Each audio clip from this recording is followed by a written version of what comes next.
Bienvenidos cibernautas, yo soy Samuel Varilla Colmenares y esto es Asombrosa Tecnología, tu conexión con los avances que revolucionan la historia y el futuro. En esta oportunidad estaremos hablando sobre los teléfonos a través de los tiempos y videojuegos que parecen películas. Increíble pensar que un teléfono ahora ya no se limita a llamadas, es una navaja suiza de muchas herramientas, pero ¿cuáles son los orígenes de este medio de comunicación? En breve lo contamos, a sumergirnos en el ciberespacio.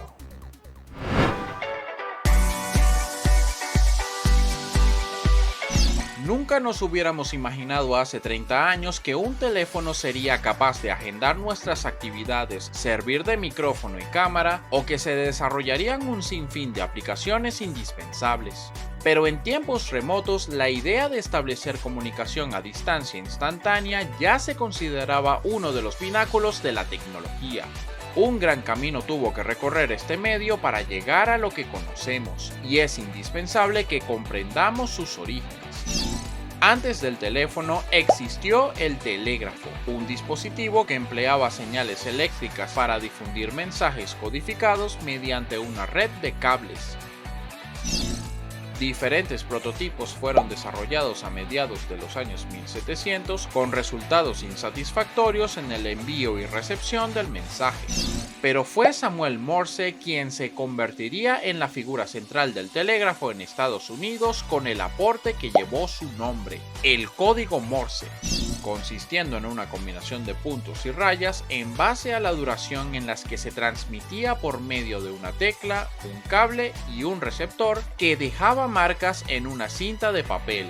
Cambiaría de acuerdo a las corrientes eléctricas recibidas. Estos mensajes eran llamados telegramas, y mientras una paloma mensajera o un carro jalado por caballos podía tardar días o semanas enteras, este se convirtió en el primer método de comunicación instantáneo, implicando un importantísimo progreso.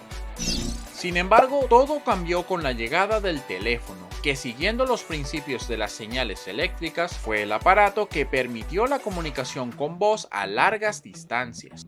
Alexander Graham Bell es a quien habitualmente se acredita la invención de tal maravilla tecnológica en 1876, pero con los años se ha puesto en disputa quién estuvo originalmente detrás de su creación, sonando el nombre de pioneros como Charles Bourseul, Antonio Meucci, Johann Philipp Reis, entre otros, que experimentaron también con el mismo concepto, y sus descubrimientos contribuyeron de forma mutua en la investigación del otro. Pero Graham Bell fue quien registró primero la patente del aparato para transmitir la voz, ganando definitivamente la titularidad sobre la invención. Los primeros ejemplares del teléfono eran fijos, luego pasaron a un modelo con discos para marcar los números, que después se volverían teclas, hasta llegar a los móviles. En 1973, Motorola presentó el prototipo de celular que se pondría a la venta en 1983, el Motorola Dynatac 8000X. Este podía almacenar hasta 30 contactos, contaba con una batería que duraba hasta media hora y pesaba cerca de 1 kilo. Y aún con su elevado costo de $4,000, resultó un éxito de ventas.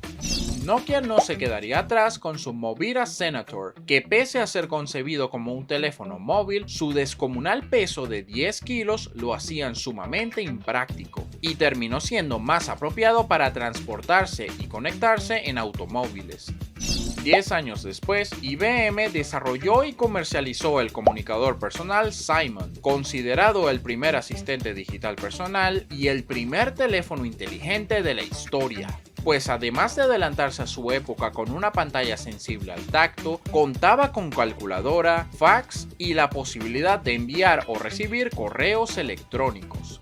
Para 1996, Motorola presentó su StarTAC bajo la premisa de no solo hacer un teléfono portátil, sino que también fuera estéticamente atractivo, convirtiéndose en el más pequeño y ligero del mercado. A partir de aquí es cuando los celulares empezaron a aproximarse al arquetipo que solemos proyectar en nuestra mente.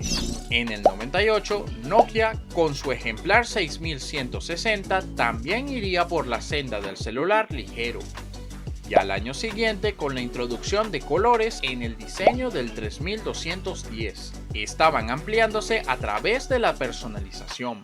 Este modelo, con la capacidad de almacenar hasta 250 contactos, permitía enviar y recibir mensajes de texto, almacenaba registros de llamadas enviadas y recibidas y contaba tanto con calculadora como con juegos sencillos.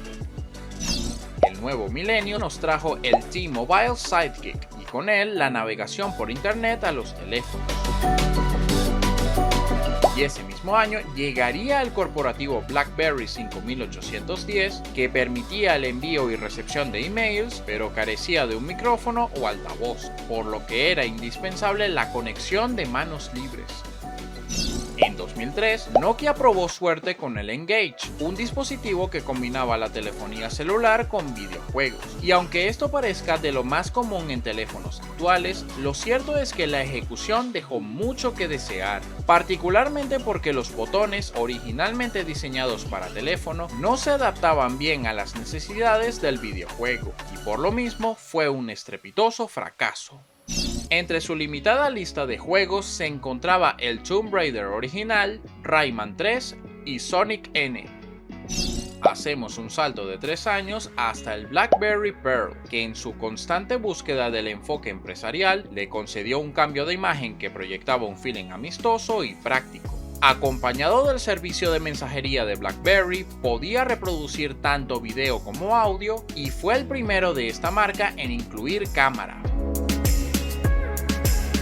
El siguiente año, Apple cambiaría por completo la manera en que se manejaban los celulares con la introducción del iPhone, un teléfono que solo traía una tecla y una pantalla táctil. Poseía acceso a YouTube, calculadora, notas, mapas, una cámara de 2 megapíxeles y sincronización con iTunes para escuchar música, una función que la hacía especialmente deseable por el público.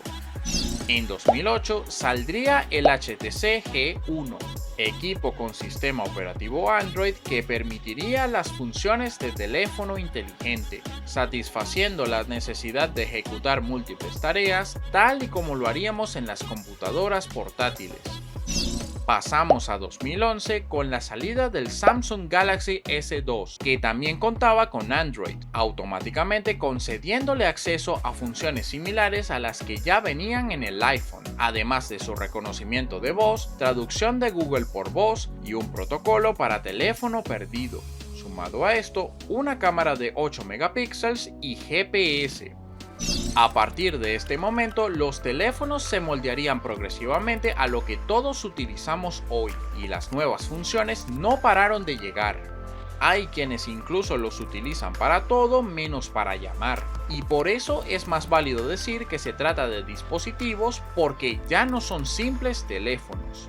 Pero si lo lleváramos a la esencia original de teléfono, ya ni tenemos que usar papel y lápiz para anotar datos importantes en las llamadas, puesto que disponemos de una opción para grabarlas desde que inician hasta que terminan. Herramienta más que útil para los periodistas que necesitan sacar el máximo provecho del testimonio de un entrevistado que se encuentra en otra ciudad o estado. Con un solo toque, ahora podemos visitar las redes sociales y mirar nuestras series favoritas de plataformas de streaming, así como facilitar el contacto con nuestros amigos, ya sea por texto, voz o videollamada, con aplicaciones populares como WhatsApp y Telegram, cosa que en otros tiempos podía considerarse de ciencia ficción como En viaje a las estrellas. En esas aplicaciones, adicionalmente, es posible compartir toda clase de documentos, imágenes, audios y videos de manera inmediata. Ya hay herramientas como radio, brújula y hasta una opción de escáner más que ventajosa para cuando, por ejemplo, fotografiamos un documento pero no queremos transcribir sectores específicos desde el teléfono manualmente, pues el escáner lo reconoce como texto que luego podemos seleccionar, copiar y pegar, así de fácil. También puede examinar imágenes las cuales desconocemos para que Google mejore la búsqueda con coincidencias aproximadas, o si en su defecto es un idioma que no comprendemos, prepare una traducción.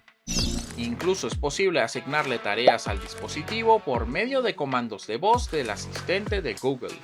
Y si la preocupación es la seguridad, ahora cuentan con protocolos de huellas dactilares y reconocimiento facial. Labores tan complejas como la edición de video se han vuelto más amistosas gracias al surgimiento de herramientas ofrecidas por redes como Instagram y TikTok.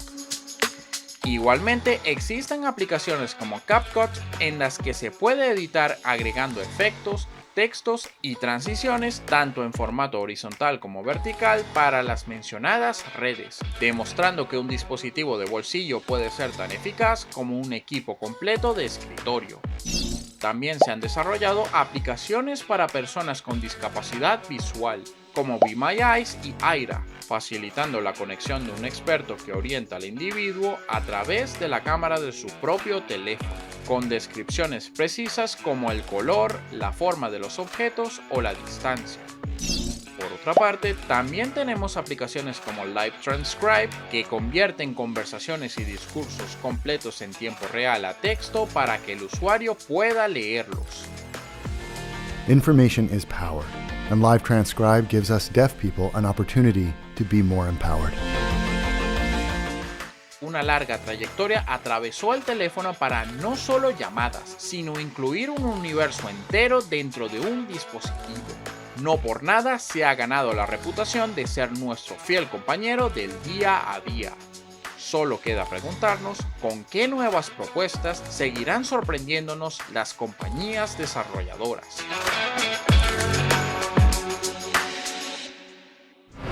Los videojuegos cada vez quieren que nosotros, los jugadores, nos sintamos como actores dentro de una emocionante película de acción. Pero también existe un género conocido como películas interactivas, en donde, en muchas ocasiones, nuestras decisiones tienen impacto en la historia. Más detalles a continuación.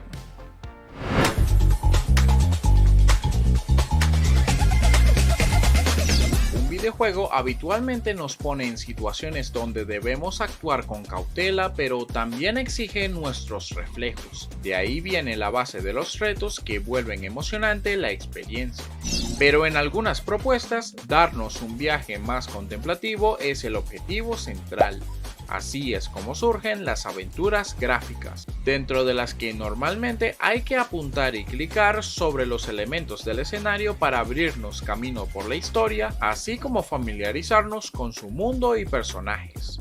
Puede que no parezca demasiado estimulante, pero por ello ese recorrido viene acompañado de desafíos mentales para los jugadores, es decir, acertijos y rompecabezas, consistiendo en el trueque de pertenencias para diversos personajes, la búsqueda de artefactos o la combinación de los mismos en contextos que requieren lógica e imaginación, pues la solución no siempre será tan evidente. Un título muy sonado con estas características es El secreto de Monkey Island, que inspirado en la atracción temática de Piratas del Caribe en Disneyland, nos pone en la piel de Guybrush Threepwood, un aspirante a pirata que atraviesa por una serie de búsquedas y retos como parte de su iniciación. Entre sus peculiaridades estaba una lista de comandos verbales tales como mirar, recoger, hablar, entregar, entre otros, con los cuales había numerosas formas de combinar objetos e interactuar con el escenario. Contaba con un árbol de diálogo que permitía conversaciones con los personajes e investigar a fondo para enriquecer el contexto. Y en compañía de un sentido del humor ligero y una dirección artística de colores vibrantes, se convirtió en una aventura inolvidable que despegó su propia franquicia de videojuegos. Para los más pequeños estaba destinado La Pantera Rosa en Misión Peligrosa, una perfecta introducción a las aventuras gráficas que ponía a nuestro personaje titular en medio de un misterio relacionado a un campamento de verano para niños, llevando al jugador a un viaje alrededor del mundo que se transforma en una experiencia pedagógica sobre las culturas de países como Inglaterra, China, Egipto, África y otros, que junto a su comedia caricaturesca, pegadizas canciones y llamativo color garantizaban que la educación se convirtiera en una auténtica diversión. Pasamos a 2021 y demostrando que este género sigue tan vivo como siempre, tenemos 12 Minutes o 12 minutos, donde nuestro protagonista se encuentra atrapado en un bucle temporal de 12 minutos en el que debe investigar el turbio pasado de su esposa que la llevaron a su muerte cuando un policía enojado irrumpe en la casa de la pareja la noche en que revela estar embarazada. Así es, tal como el día de la marmota con Bill Murray. Hay que gastar todas las posibilidades. Desde explorar el apartamento y combinar objetos hasta probar todas las opciones de diálogo antes de que todo se reinicie. Una desventaja que también puede ser una herramienta, pues al saber cómo se van a desenvolver los eventos, el jugador puede anticiparse a los mismos. Un juego sombrío e intrigante, aunque también desesperante si no se actúa con rapidez. Contando con la voz de James McAvoy como la estrella de la historia, Daisy Ridley como su esposa y Willem Dafoe como el agresivo policía. Otros planteamientos han seguido más profundamente la esencia del concepto película interactiva, juegos que eran un desplazamiento sobre rieles que requería alguna ocasional acción por parte del jugador. Durante los 80 y 90 abundaron títulos de este estilo, pero el que dejó una huella en la industria fue Dragon Slayer, la aventura del caballero Dirk que se adentra a un castillo para rescatar a una princesa. Y si están pensando que la animación recuerda mucho a trabajos de Walt Disney, es porque estuvo involucrado Don Bluth, un animador de la Casa del Ratón que luego se independizaría para producir sus propias cintas de dibujos animados, entre las cuales cabe mencionar Un cuento americano, La Tierra antes del tiempo, Todos los perros van al cielo y Anastasia. Fue el furor de las Arcadias porque realmente hacía sentir a los jugadores como si sus acciones tuvieran repercusión en el desarrollo, y siempre era interesante ver el desenlace de las situaciones incluso cuando fallaban. Elementos del escenario se iluminaban para darle pistas al jugador de qué camino tomar. El juego exigía memoria y reflejos para presionar los botones en relación a lo que aparece en pantalla. En la actualidad, esto es conocido como Quick Time Event, momento en el que al jugador se le exige la ejecución rápida de uno o varios botones en base a la instrucción que se ve en pantalla. Sin embargo, la idea de una película interactiva ha dividido a los consumidores desde entonces, pues algunos consideran que son experiencias demasiado pasivas, lo cual es válido porque en los 90 aparecieron ejemplos que, a diferencia de Dragon Slayer, cada vez relegaba la interacción a un segundo plano. Un problema latente era que, debido a los altos costos requeridos para su producción, no muchas escenas alternativas eran filmadas para las diversas acciones del jugador, impidiendo libertad o variedad al momento de jugar. Las películas interactivas normalmente carecían de un valor rejugable después de completarlas, y todo esto influyó en la falta de interés y su declive durante los 90. A pesar de ello, el género no se detuvo para seguir explorando otros caminos. Pero ¿cómo podían darle la vuelta a un género con nula interacción? Hicieron énfasis en otro factor que se volvería indispensable: la elección. El desarrollo de esas historias dependería de la apreciación del jugador sobre cómo debería continuar el argumento. La extinta Telltale Games fue una compañía altamente conocida por títulos que más se apoyaban en contar historias inolvidables, pero dejaban la interacción a solo algunos elementos del escenario y, lo más importante, la toma de decisiones. Uno de los mejores ejemplos de su lista de juegos es The Walking Dead, basado en el cómic de zombies de Robert Kirkman, que ponía al protagonista Lee Everett en situaciones realmente incómodas, como decidir si alimentar a los adultos capacitados para defender el fuerte o a los indefensos niños, sabiendo que los recursos son extremadamente limitados, o si en un momento crítico dos compañeros están en peligro, solo podemos salvar a uno de ellos. Todo esto moldea la relación con los demás supervivientes, positiva, neutral o negativamente. Pero la realidad es que ninguna de nuestras elecciones será agradable. Un componente a tomar en consideración porque protegemos además a Clementine, una niña huérfana que observa cada movimiento y decisión que tomemos, aprendiendo de nosotros sobre los vínculos, lo moralmente correcto y lo necesario en tiempos de supervivencia. a la vez que intentamos darle una infancia grata en medio del apocalipsis. Lleno de momentos desgarradores y emocionalmente profundos, fue elegido Juego del Año en diversas revistas del medio y es considerado como uno de los grandes videojuegos de todos los tiempos. De parte de Square Enix y Don't Nod nos llegaría Life is Strange, que cuenta la historia de Max Caulfield, una estudiante de bachillerato con poderes para retroceder el tiempo, una mecánica que revierte decisiones tomadas donde sintamos que la situación no resultó como esperábamos. Y aunque presenciamos el efecto del cambio de nuestra elección momentáneamente, no sabemos cómo afectará a la historia a largo plazo. Esto le añade un jugoso valor rejugable. Nunca hay dos experiencias iguales. Jugar con el tiempo profundiza conversaciones con personajes secundarios que en principio se muestran renuentes a abrirse sobre sus dificultades y ayuda a sensibilizarnos con ellos, recordándonos que cualquiera puede ser el héroe del día, incluso con solo palabras de aliento. Más allá de su apariencia de plastilina, el juego aborda temas delicados como el bullying escolar y el abuso íntimo, cómo la presión social y las burlas pueden dañar psicológicamente a una persona y llevarla al borde del suicidio. Un mundo de crueldad, melancolía e individuos con problemas personales, pero también vivo, cargado de luz e inocencia. Atrapó a todos con su promesa jugable, pero nos quedamos por sus entrañables personajes y el peso sentimental de su historia.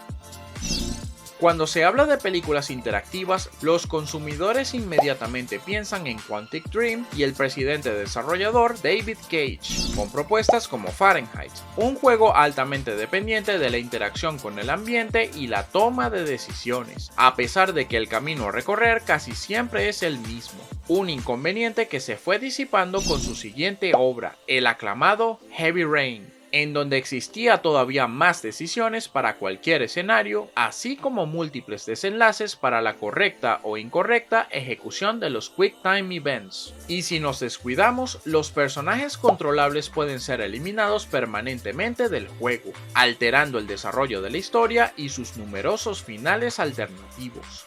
Inspirado en la fórmula de David Cage, también tenemos Until Dawn, que se apoya en los clichés de clásicos filmes de terror slasher, con jóvenes que se reúnen en una cabaña en el bosque y son acechados por un asesino.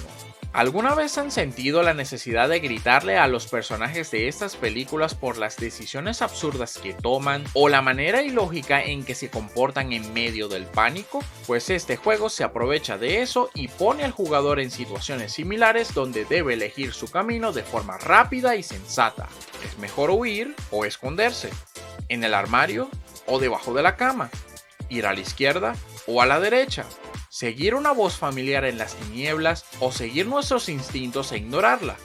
Y aunque es un título originalmente pensado para solo un jugador, también puede ser muy divertido con varios amigos, pues todos tendrán una reacción completamente diferente y cada uno le añade su propia sazón a esa historia de horror. Los videojuegos demostrando una vez más que pueden alcanzar nuevas maneras de interactividad desde diferentes ángulos. Ahora nos toca a nosotros decidir por los protagonistas de las películas. Y bien, ya se nos agotó el tiempo, pero recuerden que aún hay un vasto ciberespacio por explorar. No se olviden de seguirnos por nuestras redes sociales y hasta un próximo viaje por nuestra asombrosa tecnología.